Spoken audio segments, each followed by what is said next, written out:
what Brooks Koepka is doing this week at the PGA Championship may very well be the best performance we have seen since we started keeping track of strokes gained. Let's tee it up.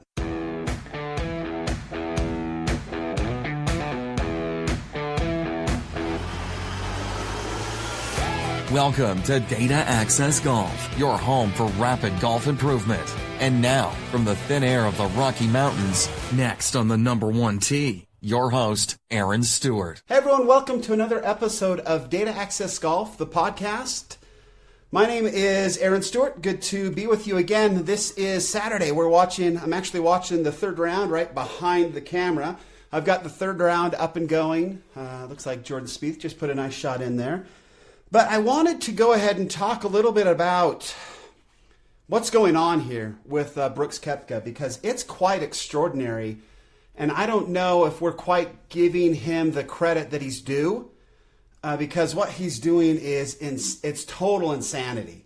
And so I wanted to run through and kind of look at some of the numbers real quick, just to sort of paint the picture of what's going on. And a lot of it has to do with, there's this book that I finished reading by Joe Peta, I think his name is, P-E-T-A. And tour guide presents a 2019 Masters, whatever. So he went in and looked at essentially all the strokes gained. He used all the shot link data and went into strokes gained putting and tee to green strokes gained and all that, and tried to figure out who played well at the Masters. Well, in the process of all that, he looked at strokes gained numbers for basically everybody throughout a number of years. And he discovered that, much like we already know, Tiger Woods is by far and away the best player ever. And he said here that in 2000, Tiger Woods averaged 3.8 strokes gained per round on everybody else. So essentially that Tiger was 4 strokes better than everybody else every single round for the entire 2000 year. Which is incredible. If you think about that for an entire tournament, when Tiger showed up and started playing, he would beat the field by an average of, 12 shots, 12 to 14 shots, just depending, right? So that's how amazing he's been. Well, if we take a look at Brooks Koepka's numbers, and I will, by the time Monday comes around, I'll get into this a little bit deeper, but just kind of looking through his numbers, and I was really interested too, based on what he said about his play in round 2. He was disappointed with it. He didn't think that he played very well. So I thought it'd be cool to kind of look at what was the problem. I mean, why did he feel like he didn't hit the ball very well, and see if the numbers, the data sort of bared that out. So looking at it, if you go to, it's just on the PGAtour.com's website. You guys know I geek out here a lot, and I do. I love it. And it's fun to watch golf and see players performing well and then go take a quick look at how they've done for the year. Again, just geeky, silly stuff. But yeah, so look, I just want to run through these numbers and kind of give you an idea of what's going on, because it's super special. You can tell by the score that it's special, but the data really paints the picture that's so impressive. So first off, in round 1, off the tee, Brooks Koepka, so with the driver, he gained 1.4 strokes on the field. Okay? His approach to the green, strokes gained approach to the green, 4.5 strokes on the field. So we're in off the tee and from and into the green, approach to the green, we are already at 6 strokes, over 6 strokes. Well, just right around 6 strokes. Around the green, he gained 0.5 stroke, and then putting, he gained 3.6 strokes on the field. That is crazy. For a total for the day, strokes gained of 10. He gained 10 strokes compared to everybody else performing from this.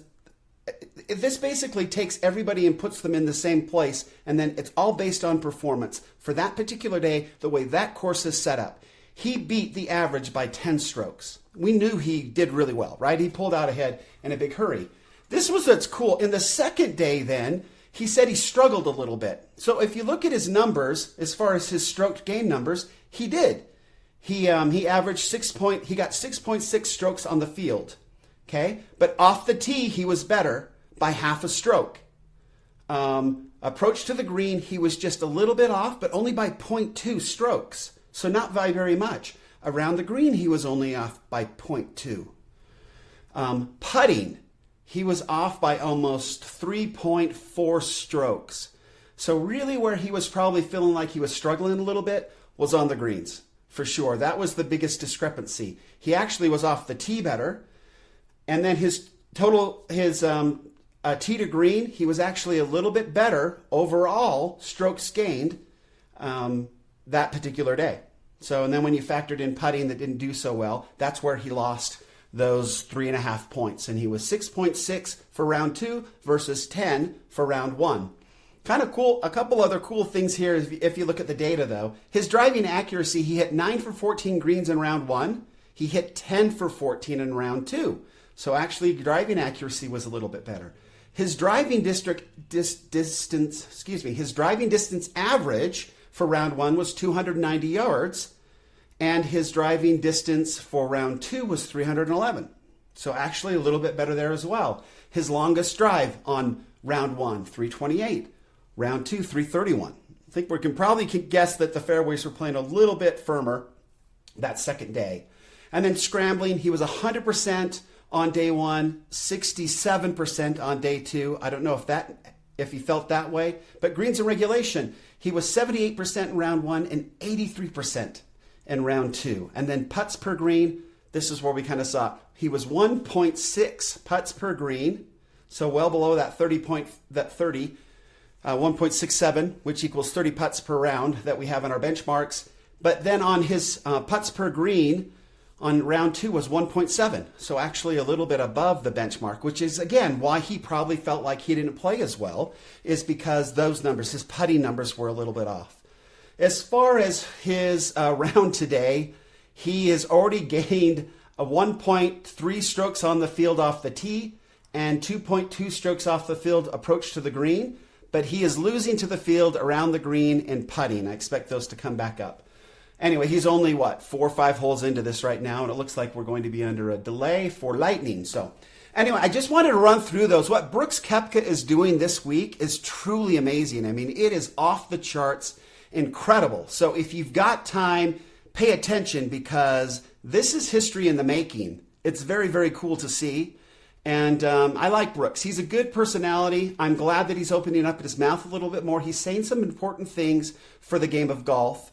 And he gained some confidence to talk about it. And I think that we all should be really glad that he did. I mean, it's going to make a difference in the game. And it looks like he is going nowhere for a long time. He is going to be in good shape for a long time. It looks like he just lost a drive right, though. Ouch. That's the first trouble I've ever seen him in for these 3 days. So anyway, thanks for listening or watching. This is our first vlog. I was told by the young kids that I needed to do this for my social media presence. I don't know. I just trust these old kids to be smarter than I am, and so far it has not failed me. So until next time, this is Aaron Stewart saying, better data always means better golf. Get out and enjoy it today. Thanks. Thanks for listening to Data Access Golf with Aaron Stewart. Check us out online at dataaccessgolf.com, and we'll see you on the next episode.